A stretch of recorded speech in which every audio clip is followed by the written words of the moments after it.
maxkamadda magaalada Oslo ee caasimadda waddanka Norway ayaa wiil 22 jir ah ku xukuntay kadib markii ay ku heshay fal dambiyeed ah kufsi iyo dhac uu u geystay haweeney 76 jir ah.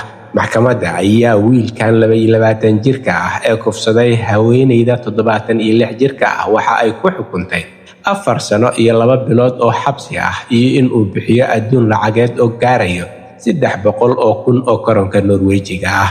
maxkamadda ayaa wiilkan ku heshay in uu kufsaday haweeneydan 76 jirka ah si taalamidana uu dhac u geystay gurigeeda. dhacdadan ayaa ka dhacday magaalada Oslo bishii February ee sanadkii 2024 sida ku cad xukunka maxkamadda magaalada Oslo.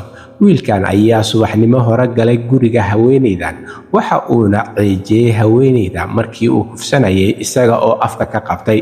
intaa dabadeed ayay maxkamaddu sheegtay in ninkani uu hanti kala duwan oo guriga u tiilay haweeneydan 76 jirka ah ee uu kufsaday uu ka qaatay. waxa ayna intaa ku dartay maxkamadda in akawnka haweeneydan ee qaaska u ah uu ninkani ka xawishay lacago badan isaga oo ku xawishay akoonkiisa shakhsiga ah.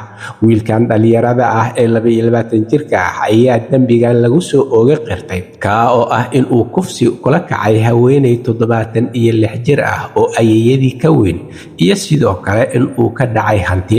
wuxuuna aqbalay xukunka ay maxkamadda ku riday kaa oo noqon doona muddo 4 sano iyo 2 bilood oo xabsi ah iyo in uu bixiyo adduun lacageed oo gaaraya 300,000 oo koronka Norwejiga ah. dhacdadan ayaa dad badan waxa ay ku noqotay layaab iyo fajiciso maadaama wiilkan dhalinyarada ah uu u hawooday haweeney ayeeyadii ka weyn taa oo uu kula kacay kufsi iyo weliba dhac.